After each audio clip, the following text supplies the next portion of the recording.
Chilli powder, ಸಖತ್ ಖಾರ ಬಣ್ಣ ಮತ್ತು ರುಚಿ ಆಚಿ ಚಿಲ್ಲಿ ಪೌಡರ್. ದುರಂತ ಆಗಿರುವಂತಹ ಪ್ರಕರಣಕ್ಕೆ ಸಂಬಂಧಪಟ್ಟಂತೆ ಭೀಕರ ಅಪಘಾತದಲ್ಲಿ ಬೈಕ್ ಸವಾರ ಶಿವಶಂಕರ್ ಸಾವನ್ನಪ್ಪಿದ್ದಾರೆ. ಮಗನ ಸಾವಿನ ಸುದ್ದಿ ತಿಳಿತಾ ಇದ್ದಂತೆ ಶಿವಶಂಕರ್ ತಾಯಿ ಗೋಳಾಡಿದ್ದಾರೆ. ಪಾಪ ಮುಗಿಲು ಮುಟ್ಟಿದಂತ ಶಿವಶಂಕರ್ ತಾಯಿಯ ಆಕ್ರಂದನ. ಮಗನ ಸಾವಿನ ಸುದ್ದಿ ತಿಳಿತಾ ಇದ್ದಂತೆ ಶಿವಶಂಕರ್ ತಾಯಿ ಗೋಳಾಡಿದ್ದಾರೆ. ಆಕ್ರಂದನ ಮುಗಿಲು ಮುಟ್ಟಿದೆ.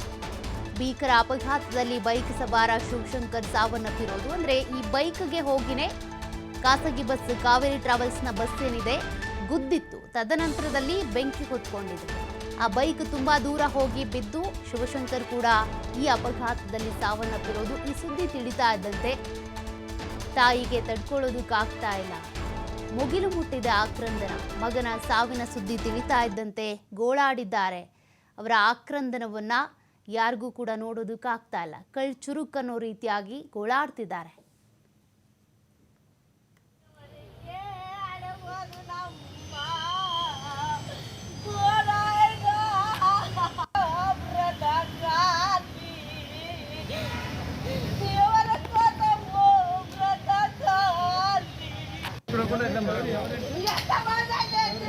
बाइक भी लोड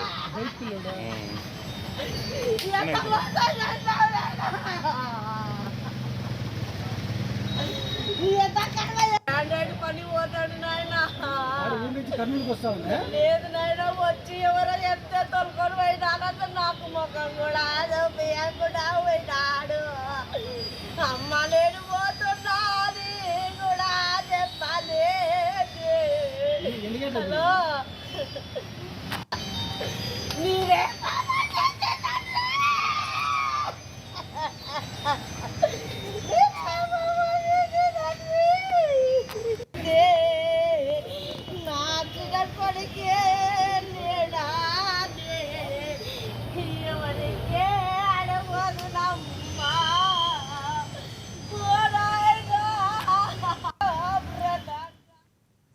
ಭೀಕರ ಅಪಘಾತದಲ್ಲಿ ಅಮಾಯಕವಾಗಿ ತೀರ್ಕೊಂಡಿರುವಂಥದ್ದು ಈ ಶಿವಶಂಕರ್. ಅವ್ರದ್ದೇನೂ ತಪ್ಪಿರಲಿಲ್ಲ. ಈ ಬೈಕಿಗೆ ಹೋಗಿ ಬಸ್ ಗುದ್ದುತ್ತೆ. ತದನಂತರದಲ್ಲಿ ಬೆಂಕಿ ಹೊತ್ಕೊಳ್ಳುತ್ತೆ. ಆ ಬೈಕ್ ತುಂಬ ದೂರ ಹೋಗಿ ಬಿದ್ದಿರುತ್ತೆ. ಶಿವಶಂಕರ್ ಸಾವನ್ನಪ್ಪಿದ್ದಾರೆ.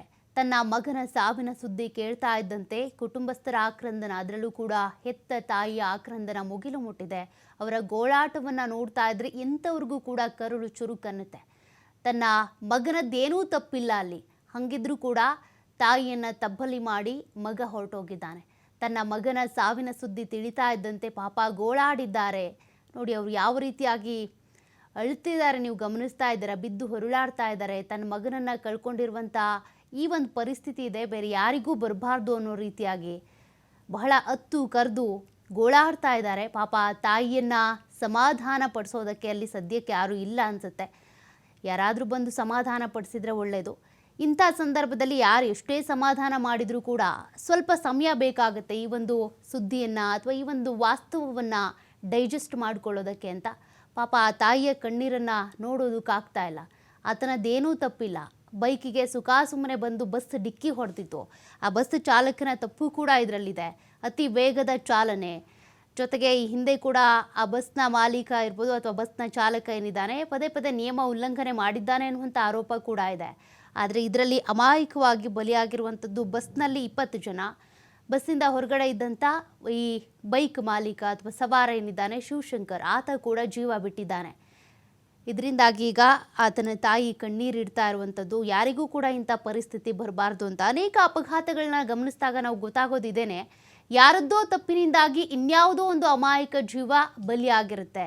ಇನ್ಯಾರೋ ಕಾಲು ಕಳ್ಕೊಳ್ತಾರೆ, ಕೈ ಕಳ್ಕೊಳ್ತಾರೆ ಅಥವಾ ಜೀವನೇ ಕಳ್ಕೊಳ್ತಾರೆ. ಅಂಥದ್ದೇ ಮತ್ತೊಂದು ಅಪಘಾತ ಇದು. ಯಾರದ್ದೋ ಎಡವಟ್ಟಿನಿಂದಾಗಿ ಇನ್ಯಾರದ್ದೋ ಪ್ರಾಣ ಪಕ್ಷಿ ಹಾರೋಗಿರುವಂಥದ್ದು. ಆ ತಾಯಿ ಈ ರೀತಿಯಾಗಿ ಗೋಳಾಡ್ತಾ ಇದ್ದಾರೆ. ತನ್ನ ಮಗನನ್ನಂತೂ ವಾಪಸ್ ತಂದು ಕೊಡೋದಕ್ಕಾಗಲ್ಲ. ಆದರೆ ಈಗ ಮನೆಯ ಜವಾಬ್ದಾರಿ ಅಂತ ಇರುತ್ತೆ. ಆ ಮನೆಯನ್ನು ನಡೆಸ್ತಾ ಇದ್ದಂಥ ಮಗನನ್ನು ತಾನು ಕಳ್ಕೊಂಡಿರೋದ್ರಿಂದ ಎಲ್ಲವೂ ಕೂಡ ಒಂದು ರೀತಿ ಶೂನ್ಯ ಅನ್ನುವಂಥ ರೀತಿ ಪರಿಸ್ಥಿತಿ ಈಗ ಆ ತಾಯಿಗೆ ಕಂಡು ಬರ್ತಾ ಇರುತ್ತೆ. ಮಗನಿಲ್ಲದೆ ಹೇಗಿರಬೇಕು ಅಂತ ಹೆತ್ತ ಕರುಳು ಈ ರೀತಿಯಾಗಿ ಗೋಳಾಡ್ತಾ ಇದೆ. ಗಮನಿಸ್ತಾ ಇದ್ದೀರಾ ನೀವು. ಆಂಧ್ರ ಪ್ರದೇಶದ ಕರ್ನೂಲ್ನಲ್ಲಿ ನಡೆದಂಥ ಬಸ್ ಅಪಘಾತ ಏನಿದೆ, ಬಸ್ ಅಪಘಾತದಲ್ಲಿ ಸಾವನ್ನಪ್ಪಿರೋದು 20 ಜನ. ಆದರೆ ಈ ಬಸ್ ಡಿಕ್ಕಿ ಹೊಡೆದಂಥ ರಭಸಕ್ಕೆ ಪಾಪ ಆ ಬೈಕ್ನ ಮಾಲೀಕ ಅಥವಾ ಚಾಲಕ